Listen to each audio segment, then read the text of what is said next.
Assalamualaikum warahmatullahi wabarakatuh. Perkenalkan, nama saya Anita Fauziah, NIM 2103026.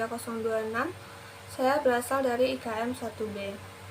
Baiklah, di sini saya akan menjelaskan resume mengenai mata kuliah aplikasi komputer. Komputer adalah serangkaian ataupun sekelompok mesin elektronik yang terdiri dari ribuan bahkan jutaan komponen yang dapat saling bekerja sama serta membentuk sebuah sistem kerja yang rapi dan teliti.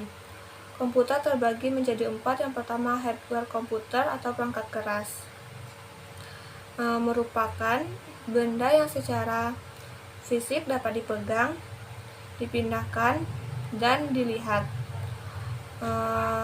Yang pertama, input device atau perangkat input atau masukan yang berfungsi untuk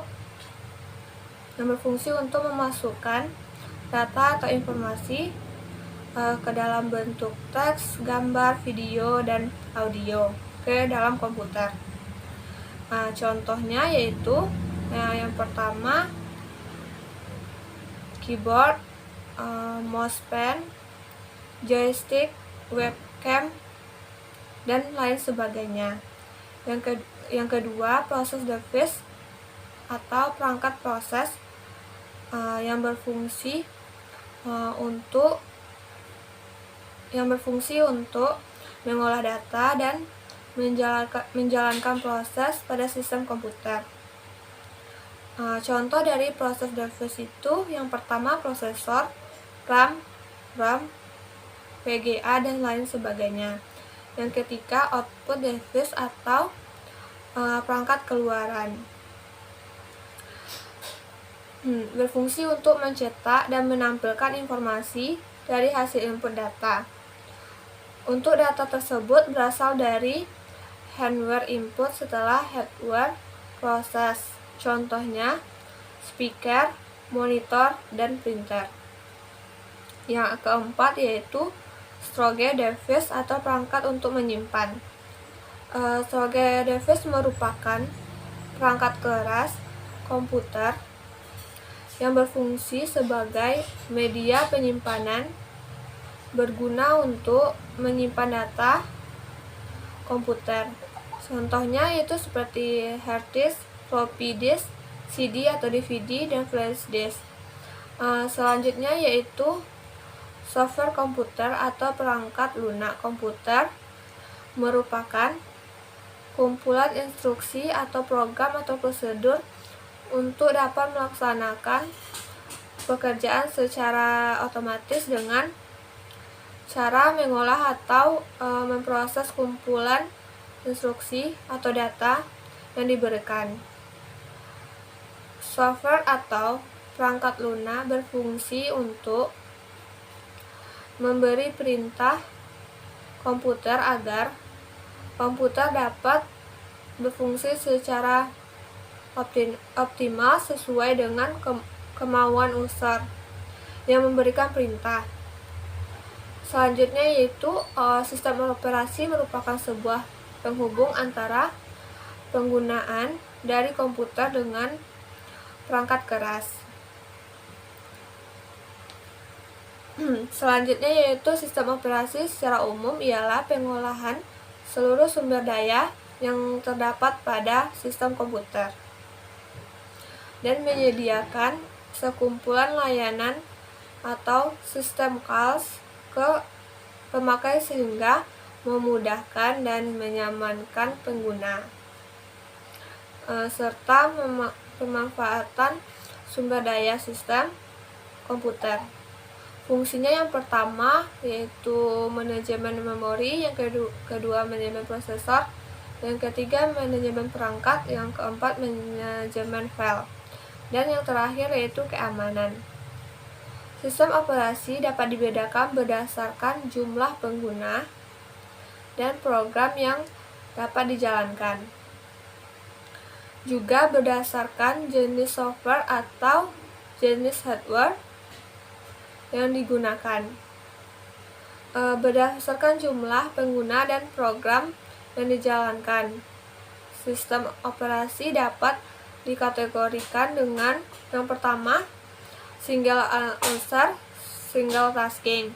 Yang kedua, multi user dan single tasking.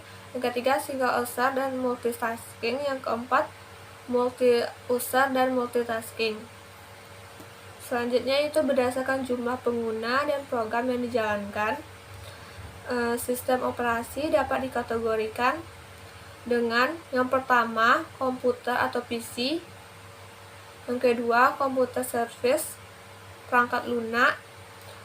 Perangkat lunak aplikasi adalah perangkat lunak yang membantu pengguna dalam menyelesaikan tugas-tugas seperti melakukan riset online, mencatat catatan, mengatur alarm, merancang grafik, membuat catatan akun, melakukan perhitungan, atau bahkan bermain game. Mereka berada di atas merupakan lunak sistem, perangkat lunak aplikasi, atau aplikasi sering disebut program produktivitas atau program enhancer karena mereka memungkinkan pengguna untuk menyelesaikan tugas-tugas seperti membuat dokumen, yang kedua spreadsheet, database, dan publikasi, dan melakukan riset online, mengirim email, membuat grafik, menjalankan bisnis, dan bahkan bermain game.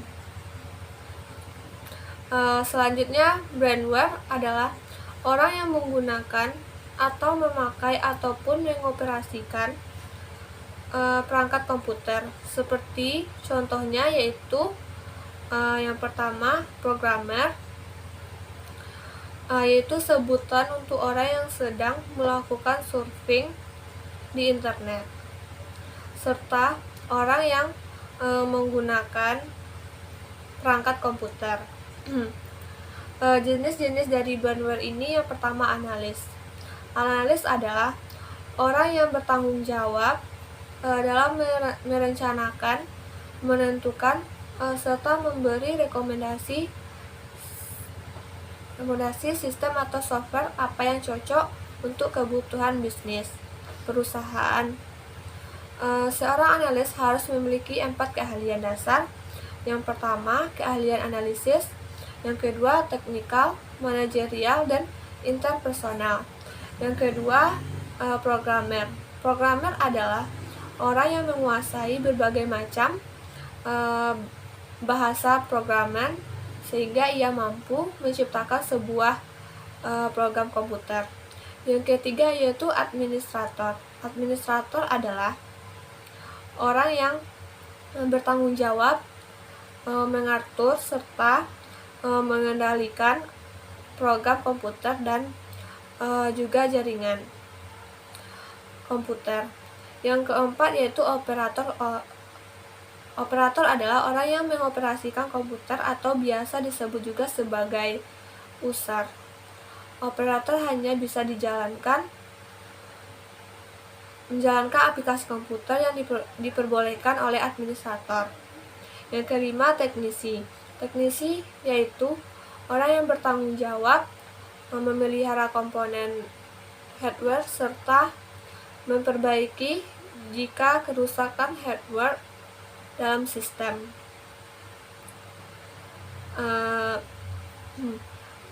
Brandware termasuk bagian yang sangat penting dari sebuah sistem komputer. Hardware komputer tidak akan dapat bekerja tanpa adanya software. Sedangkan software dan hardware tidak akan bekerja tanpa adanya brandware. Jadi, ketiga komponen ini saling terkait dan saling membutuhkan satu sama lainnya. Komponen brandware, yang pertama, hardware engineer. Biasanya ini berada di bidang pekerjaannya, yaitu mereka yang memiliki pengetahuan serta keahlian di bidang perangkat keras komputer. Pekerjaan bidang ini akan bertanggung jawab dalam pengembangan teknik atau metode baru dalam pembuatan hardware. hardware untuk membuat inovasi maupun produk yang lebih advance dari versi sebelumnya. Yang kedua yaitu software engineer, yaitu mereka yang bekerja di bidang pengembangan. Software engineer juga harus memiliki pengetahuan dan keahlian dalam bidang jaringan komputer. Software engineer bertanggung jawab dalam mengembangkan serta merancang teknik metode baru dalam jaringan komputer. Sistem itu beberapa komponen yang memiliki fungsi yang berbeda dan saling berkaitan, bekerja sama untuk mencapai suatu tujuan informasi. Data atau fakta yang telah diproses dan telah memiliki arti yang bermanfaat terutama dalam kebutuhan komunikasi. Dan selanjutnya yaitu sistem informasi adalah sekumpulan komponen pembentuk sistem yang mempunyai keterkaitan antara satu komponen dengan komponen lainnya yang bertujuan untuk menghasilkan suatu informasi dalam suatu bidang tertentu. Dan selanjutnya sistem informasi adalah kumpulan antara sub-subsistem yang saling berhubungan yang membentuk suatu komponen yang di dalamnya mencakup input, proses, output yang berhubungan dengan pengolahan informasi. Sebagai contohnya yaitu seperti sistem informasi, yaitu sistem pembelajaran daring, sistem informasi akademik, sistem belanja online, dan sistem stok obat dan sebagainya. Dan selanjutnya itu karakteristik sistem informasi. Yang pertama, harus mempunyai komponen sistem yang terdiri dari sejumlah komponen yang saling berinteraksi, bekerja sama, membentuk kesatuan. Selanjutnya, komponen atau elemen sistem dapat berupa suatu subsistem atau bagian-bagian dari sistem. Yang selanjutnya yaitu mempunyai batas atau boundary atau batas sistem, merupakan daerah yang membatasi antara suatu sistem dengan sistem yang lainnya atau dengan lingkungan luarnya. Yang ketiga yaitu lingkungan luar.